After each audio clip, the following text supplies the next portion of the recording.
मंडी में कोई कमी है, मंडी में कोई खराबी है, तो उसका आप संशोधन कर सकते हैं, उसके नियम बदल सकते हैं। अगर कहीं भ्रष्टाचार है तो उसको रोकिए, आप बदलिए कानून। लेकिन आप मंडी ही खत्म करना चाहते हैं। ये पूर्वांचल एक्सप्रेस वे का केवल एक काम किया इन्होंने, उसका समाजवादी शब्द हटा दिया। और ऐसे ठेकेदार हैं सरकार वाले कि अभी तक सड़क नहीं बना पाए। हमने 19 महीने में सड़क बना के तैयार की थी, और जब नेताजी का जन्मदिन मनाया था तो उसमें हवाई जहाज उतार दिए थे बड़े बड़े। बताओ, जब जिंदाबाद जिंदाबाद सड़क का जब उद्घाटन हुआ तो बड़े बड़े हवाई जहाज उतार दिए उसमें।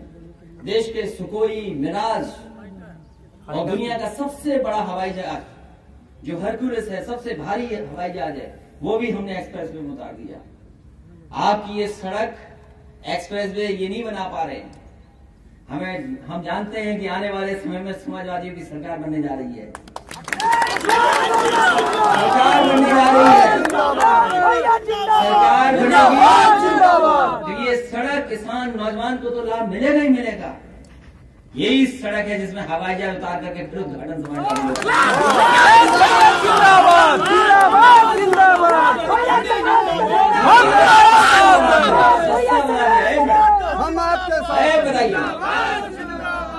इन्होंने कहा कि हाईवे सस्ता बना दिया। ये कहते हैं कि पूर्वांचल एक्सप्रेस वे पहले महंगा था, हमने सस्ता बना दिया। ये बताओ, हमारे हाईवे में आगरा लखनऊ कितने लोग चले हैं उस पे? अरे सब चल गए। अगर सब चल गए हो तो मैं आपको यकीन दिला रहा हूं, जो इसकी डिजाइन थी, जो इसका अलाइनमेंट था, वो आगरा लखनऊ जो हमारे घर बन रही सड़क जो बनी है, उससे अच्छा सुंदर अलाइनमेंट अगर कोई था तो आपके पूर्वांचल वाली सड़क का था, पूर्वांचल की सड़क का था। और सस्ता कैसे कर दिया? डिवाइडर कम कर दिया, मिट्टी कम कर दी, गिट्टी कम कर दी, लाइट कम कर दी, आपने सर्विस लेन कम कर दी। और सबसे प्रिय काम है भारतीय जनता पार्टी का, सबसे प्रिय काम है शौचालय बनाने का। अरे एक्सप्रेस वे में कहीं शौचालय नहीं रखा, इन्होंने सब खत्म कर दिया। अरे भाई शौचालय कहाँ जाएंगे बताओ? रहिए ये बताइए, शौचालय खत्म कर दिया, सर्विस लेन खत्म कर दी, लाइट खत्म कर दी और सब खत्म कर दिया। ऐसे तो कोई भी चीज सस्ती हो जाएगी? सब जो चाहो उसकी कटिंग कर दी इन्होंने। तो इसलिए बहुत सारी बातें हम नहीं कह सकते हैं, क्योंकि माइक और मंच है। सरकार जानते हुए कैसे चल रही है? सरकार वो चल रही है धुएं के साथ।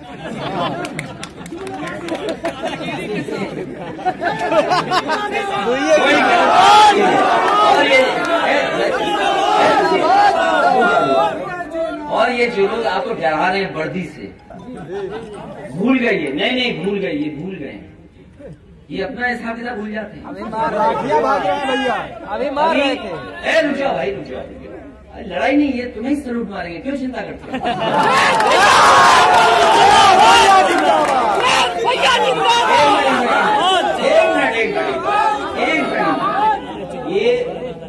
ये जो जब से बीमारी आई है, देखो बीजेपी ने कितना फायदा उठाया इसका।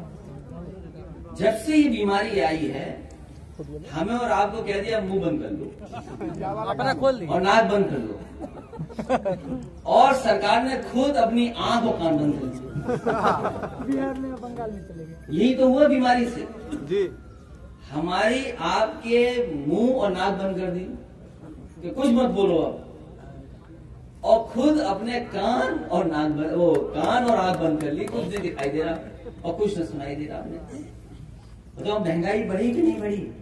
बड़ी है। ये हमें लास्ट में चलते हुए मांझी जी दिखाई दे रहे। आ गए? और अरे तुम घर जाते मंत्री थे, न्यूज बनती है हमारी तुम्हारी, हमारे कार्यक्रम में मंत्री को जेल भेज दिया। तो ये जानते हैं कि कैसे बिजली का घर बनाया आपका टाटा। 660 सुपर क्रिटिकल प्लांट लगा, क्योंकि टाटा में बहुत दिन से मांग थी, बहुत जगह पड़ी हुई थी जिसमें बिजली का कारखाना लगना था। या जनता के बीच में लगातार कार्यक्रम चलता रहेगा। और हम जनता को समझाना चाहते हैं, हम किसानों से जुड़े हुए हैं लोग हैं, हम पॉलिटिकल लोग नहीं हैं, हम किसान लोग हैं, क्योंकि हमारी खुद की खेती है। हमारी तो है खेती। बताओ देखिए, आप पे खेती है कि नहीं है? क्या लगाते हो खेत में? क्या खेत में पैदा करते? गन्ना, धान। तो बताओ कहाँ है उसकी कीमत? और सबने बेच दिया, वो बाकी पैसा कहाँ चला गया? बोले बिचौलिया ले गए। और सरकार ये चाहती है कि कोई बड़े बिचौलिया आ जाए। जिस तरीके से हम और आप शहर वाले लोग वो जो पैकेट में आटा खरीदने लगे हैं, तो वही तरह की व्यवस्था लागू करना चाहते हैं। अगर वैसी व्यवस्था लागू होगी तो हमारे किसान को लाभ नहीं होगा।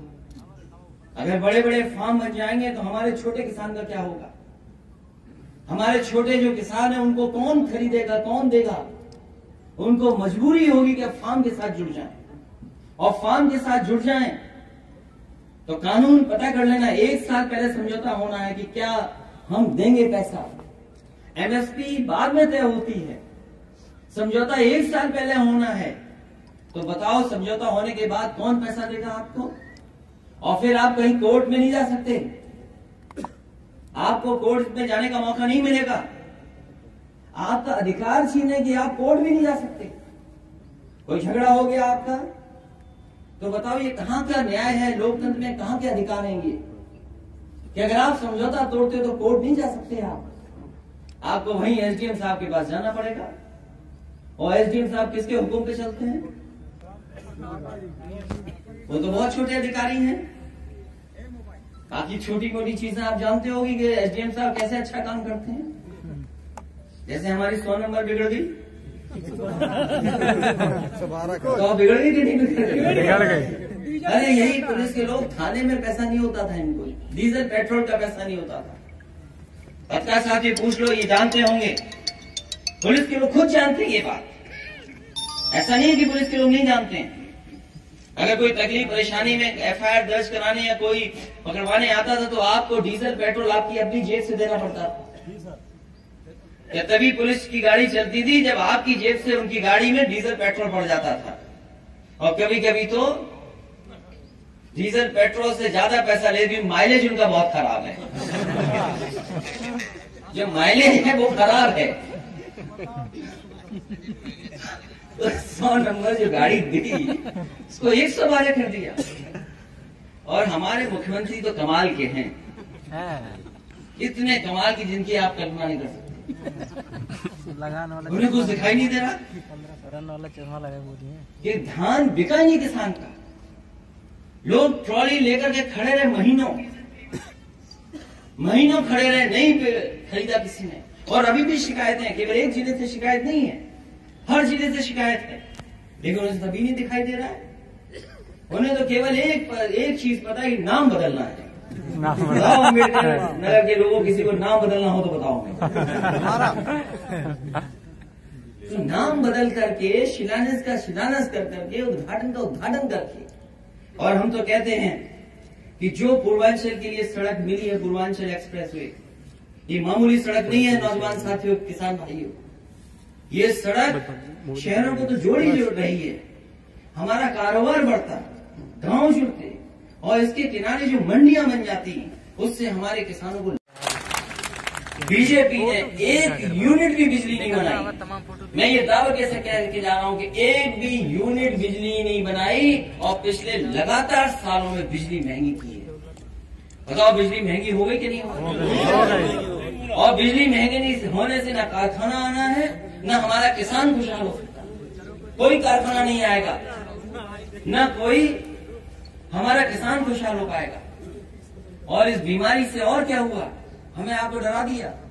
पूरी दुनिया तैयारी कर रही है कि कब वैक्सीन लगेगी।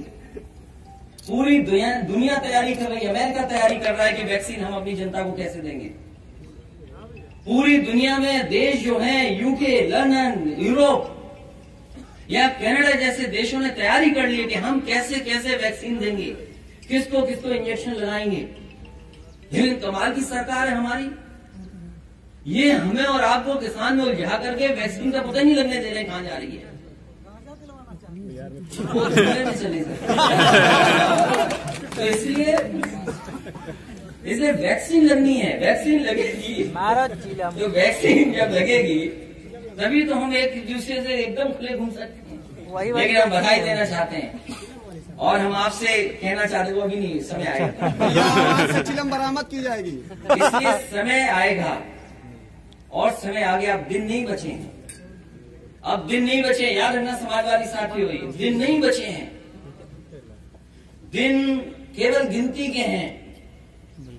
आपको 200-250 दिन केवल मेहनत करनी है और उन पे कुछ बताने को नहीं है, कुछ बताने को नहीं है उनके पास। आखिरी में भाई धुआं सा उड़ाएंगे, उसकी में मत फंसना, नफरत वाले मामले में मत फंसना, झगड़े वाले मामले में मत फंसना। और सबका नुकसान किया है इन्होंने।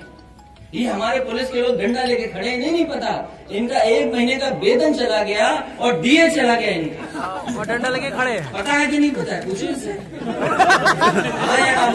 ये भूल जाते हैं, उन्हें भी नहीं पता, हमें भी पता, सबको पता है उनको, ये भूल जाते हैं। डीए के लिए तो लड़ो। और ये बताओ जहाँ से आए हो आप, लाठी मार रहे हैं, पता बताओ है। धान मिल रहा है, गाँव में फोन मिलाओ जरा, व्हाट्सएप कॉल करो जरा।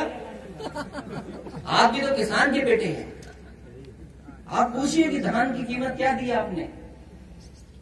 आपको खुद का पैसा चला गया उसकी चिंता नहीं, आपको धान नहीं मिला उसकी चिंता नहीं, बस ये है कि डंडा मिल गया है। कहाँ समाजवादी पार्टी के लोग लेकिन हम जानते हैं सबसे जल्दी बदलने वाला कोई विभाग है तो वो पुलिस विभाग है। ये इनसे नाराज होने की जरूरत नहीं है। ये हमारा धरना प्रदर्शन नहीं है, इसलिए बता रहे गेट बंद कर रखा है। नहीं, अब कोई धरना प्रदर्शन नहीं है। अरे हेलमेट उतारोगे तब तो कान में जाएगी आवाज। और फिर समाजवादी लोग हैं, समाजवादी लोग हैं, हमारे घर के आसपास पुलिस लगा दी, बैरिकेडिंग लगा दी, दाएं और बाएं 3-3 बैरिकेडिंग लगा दी कि हम निकल ना पाए। हमारी जो फ्लीट है वो रोक ली और बड़े बड़े अधिकारी लगा दिए। जब मैं घर पे था मैं ये सोच रहा था कि आखिरकार निकलूंगा कैसे, क्योंकि जहां मेरा घर है पीछे मुख्यमंत्री जी रहते हैं, वहां जा नहीं सकते। दाएं तरफ थाना है, कैसे जाएंगे? बाएं तरफ मंत्री रहते हैं तो कहां जाएं? तो एक ही रास्ता था कि गेट खोलो और पूरी ताकत से निकल जाओ बाहर।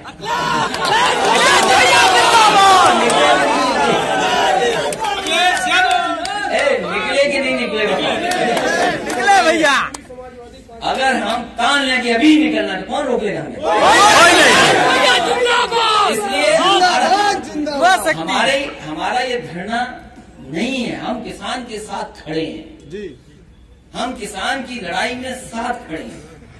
इसलिए आज धरना नहीं है, अब रिलैक्स हो जाओ आप लोग भी, हेलमेट उतार दो, रिलैक्स रहें और इतने रिलैक्स रहो कि जब समाजवादी सरकार बने तो सबसे ज्यादा सलूट मानना पड़े आपको। बहुत बहुत